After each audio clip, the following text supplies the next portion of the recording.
Kompas TV, independen, terpercaya. Hari ini kan ada sidang lanjutan ya, udah 3 kali, ini adalah sidang yang ketiga gitu. Nah, hari ini Kang Deddy sebagai saksi. Ya, saya diminta sebagai saksi ya, walaupun kan dari sisi aspek personality saya kan saya tidak melihat peristiwa, tidak menyaksikan 2016 ya. Saya kan hanya menginvestigasi atau ketinggian lah investigasi, mewawancarai orang-orang secara alamiah yang kemudian tampil ke media sosial yang saya miliki. Apa sih sebenarnya saya menampilkan itu? Ini kan kasusnya agak gelap. Dengan ditampilkan secara komprehensif, secara alamiah, orang berkata, menceritakan data, bersaksi fakta di lapangan, itu kan akan memberikan wawasan bagi semua orang untuk melihat kasus ini secara jernih. Baik para penyidik, jaksa, hakim, mungkin Pak Presiden, Pak Kapolri, Pak Kapolda, semua bisa melihat ini.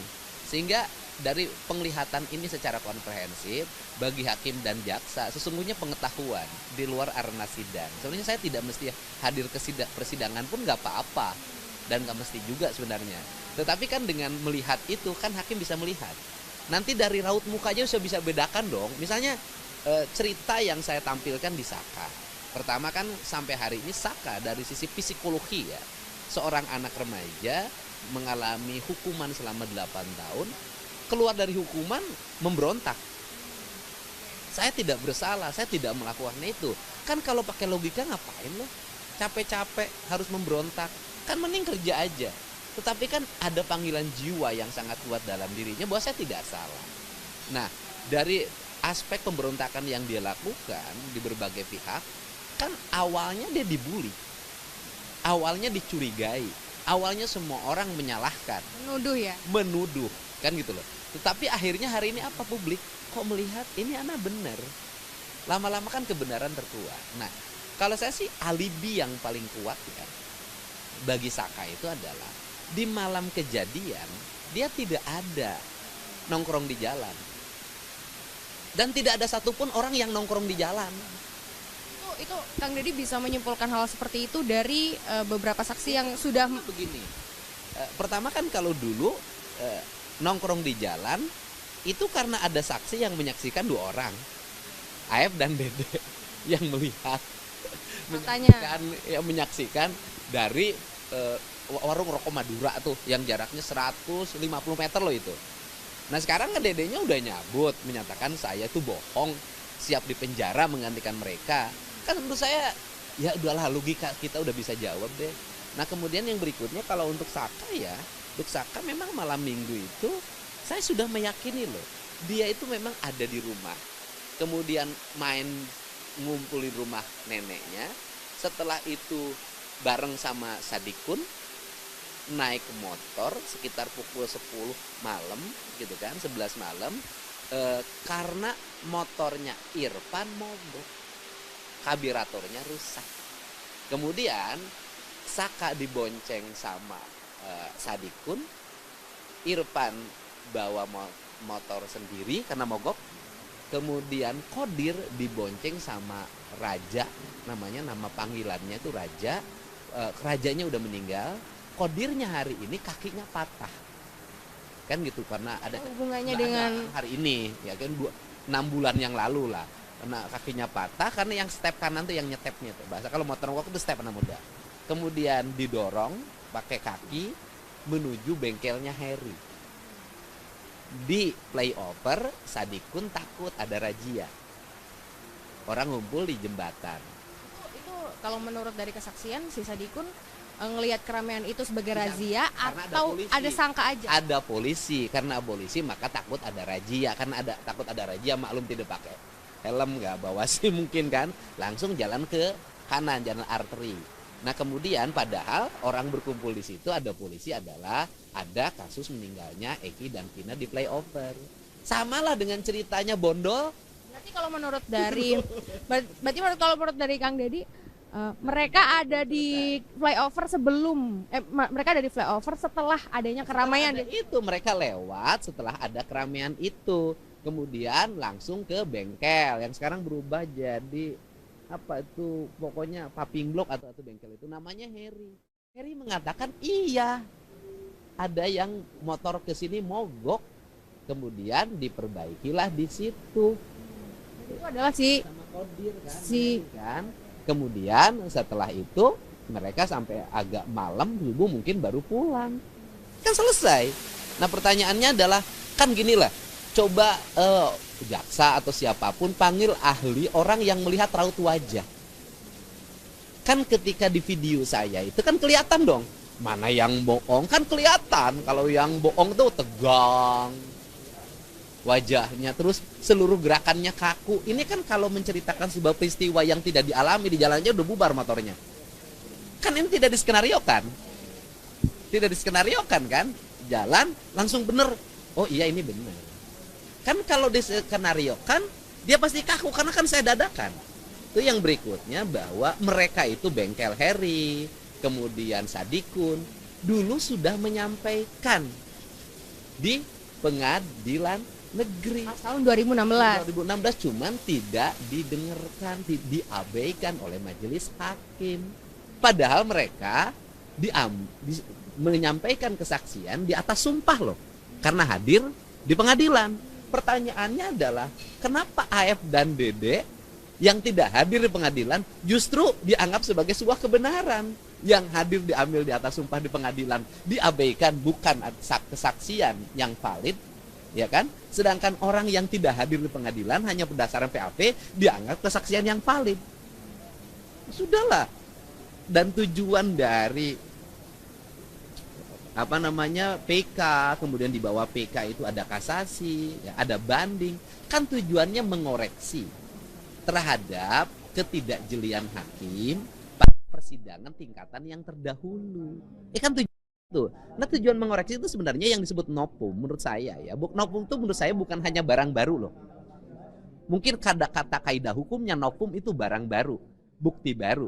Tapi kalau dalam pandangan saya bukan hanya bukti baru atau barang baru, kesaksian lama yang dulu diabaikan tetapi memiliki kebenaran yang faktual, bagi saya itu adalah novum. Oke, Kang Dede, tapi kan kalau misalnya kita lihat ini kan kejadian udah 8 tahun lalu gitu ya, sedangkan ini akan ada kesaksian baru gitu. Nah mungkin akan dipermasalahkan terkait dengan kesaksian 8 tahun lalu. Apa iya seorang manusia ini bisa sangat ingat dengan 8 tahun lalu, ini gimana? Kalau orang secara kolektif mengingat bagaimana? Apakah Bondol yang menjadi saksi Peggy Setiawan dan Sadikun itu dipertemukan? Kan tidak. Sebuah peristiwa yang itu peristiwa itu menyimpan memori, ingat. Saya nanya ke Mbak ingat nggak cinta pertamanya? Ingat. Ya sudah.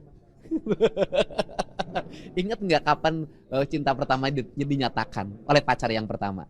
Ya udahlah. Kita kembali ke Saka aja. Enggak, sebuah peristiwa penting itu sampai tua pun akan diingat. Gini, orang. Tapi setiap detailnya gitu loh Kang, maksudnya apakah menurut setiap saya detail peristiwa itu kan gampang ingetnya karena kolektif. Nah pertanyaan saya mana yang lebih dipercaya? Beberapa orang yang satu sama lain tidak berselisih paham, Aep dan Dede yang satu sama lain hari sudah berselisih paham. Mana yang lebih dipercaya? Kan? Aep dan Dede yang hari ini berselisih paham, sedangkan Sadikun, kemudian Kodir, Heri, Irfan sampai hari ini tidak berselisih paham mengenai kesaksiannya. Mana yang lebih dipercaya? Mana yang lebih logis? Mereka malam minggu itu naik motor, kemudian ke bengkel, atau mereka yang melihat ada orang melempar, naik motor, hafal nomornya, jenis motornya hafal dengan jarak 150 meter. Di tempat yang gelap. Hukum itu ada logikanya. Dan ada, menurut saya konstruksi hukum itu ada dua. Satu, pikiran berdasarkan fakta dan data. Dua, hati yang bisa merasakan. Dan hakim itu kan mengambil keputusan bukan hanya berdasarkan fakta dan data, tapi keyakinan atas nama Tuhan yang Maha Esa. Disinilah perlu hati. Atau logikanya begini, ada dua peristiwa penting hari ini menurut saya. Ada orang yang dipenjara seumur hidup 2016 dengan tidak adanya bukti yang memadai. Dan tidak ada saksi yang valid, bahkan saksinya sekarang mencabut, tinggal satu orang lagi, yaitu Aep. Tetapi ada sebuah peristiwa penganiayaan yang menyebabkan kematian dibebaskan oleh hakim, alasannya tidak ada saksi. Itulah hukum. Berarti Kang Dede untuk hari ini kapasitasnya sebagai saksi ini apa aja yang misalnya akan dijelaskan? Loh, saya tidak akan menjelaskan apapun. Sebenarnya saya tidak mesti datang ke pengadilan. Ya cukup lihat aja video yang saya tampilkan dan lihat analisis wajah-wajah orangnya. Bohong apa enggak? Kan itu tugas majelis hakim, bukan tugas saya. Tetapi karena saya diminta oleh kuasa hukum, ya saya harus datang dong memberikan support gitu loh. Kang, aku mau mundur sedikit nih. Ini soal Dede yang tiba-tiba ngasih kesaksian ke Kang Dedi gitu ya. Ini kan seperti gayung bersambut buat Liga Akbar. Karena Liga Akbar awal mula memberikan kesaksian, memberikan pernyataan baru kalau dia berbohong gitu. Terus selalu ada Dede di podcast di YouTube-nya Kang Dedi. Ini apa yang membuat Dede akhirnya ke Kang Dedi untuk gini, rakyat kecil itu selalu dalam dirinya adalah kalau saya menyampaikan apa yang sebenarnya, saya selamat nggak? Saya aman nggak? Itu mereka itu menemui saya mungkin karena berdasarkan tayangan-tayangan di channel YouTube saya yang mewawancarai ibu-ibu dari narapidana, kemudian berpengaruh psikologi pada ibunya, pada kakaknya yang perempuan. Itu berdampak juga pada psikologinya Dede. Sehingga dia datang ke saya merasa bahwa kalau datang ke saya dia aman. Berarti Dede datang ke Kang Dedi gitu ya? Iya, kakaknya yang datang. Kemudian kakaknya yang datang minta perlindungan. Kalau Dede bersaksi jujur, kira-kira aman enggak? Artinya tidak akan ada apa-apa enggak? Kemudian setelah itu kakaknya bareng dengan staf saya untuk menjemput Dede ke Tangerang. Ketika sedang kerja. Dan akhirnya Dede datang untuk memberikan kesaksian. Dan hari ini Dede sudah dalam posisi siap menjadi tersangka. Dengan segala resiko ya sudah. Ya, itulah manusia. Jadi namanya manusia itu mau mempertanggungjawabkan apa yang dia lakukan. Itulah rakyat kecil. Rakyat kecil itu selalu jujur. Gitu loh. Itulah. Nah itu contoh. Bagi yang lain, contohlah Dede gitu.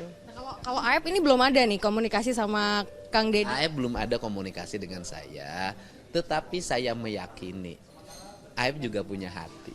Dan ingat loh, orang yang berbohong itu akan gelisah selamanya. Kang, tapi kalau dari Kang Dedi sendiri melihat si Dede ini, apa sih yang membuat dia ini memberikan kesaksian palsu atau membuat BAP palsu? Menurut saya karena kepolosan ya, keluguan. Karena cerita Dede itu jelas kan, Dek antar saya ke Polres. Kemudian karena merasa teman dan dia temennya tidak tahu Cirebon, ya diantarlah, dijemput pakai motor. Setelah di Polres, kemudian diarahkan untuk kepentingan lain. Orang kecil mbak, masuk ke sebuah wilayah kantor Polres. Kemudian di situ diarahkan untuk ABC, kan dia menolak awalnya. Tapi lama-lama sudah. Ya nerima aja, ya itulah masyarakat kecil kita. Dia mengaku ada tekanan atau apa gitu? Waktu itu, ya dia hanya saking bingung mungkin. Kan kemudian juga mungkin juga karena diminta sama Aep juga.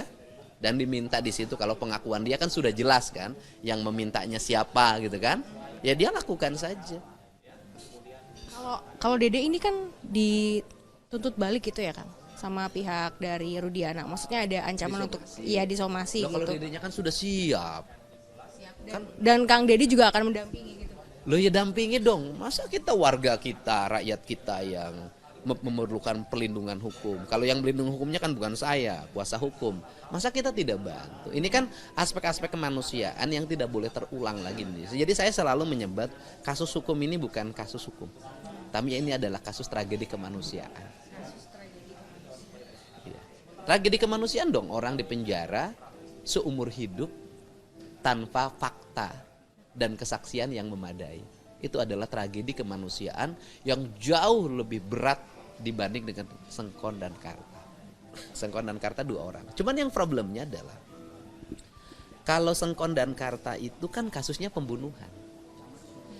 Jadi orang yang membunuhnya datang mengaku. Kalau ini kan kasusnya ini apa?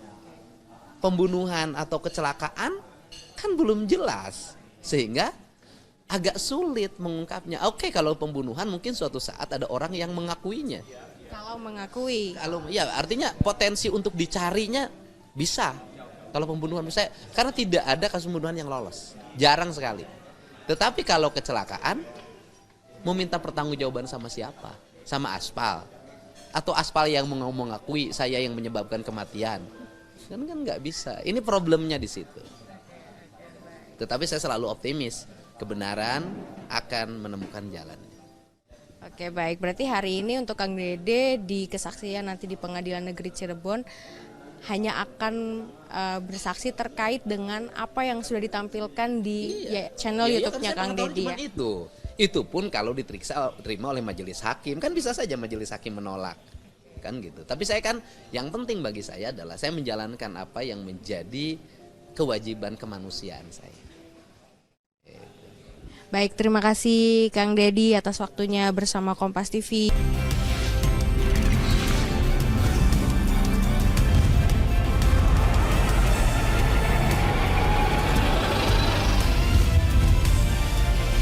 Kompas TV, independen, terpercaya.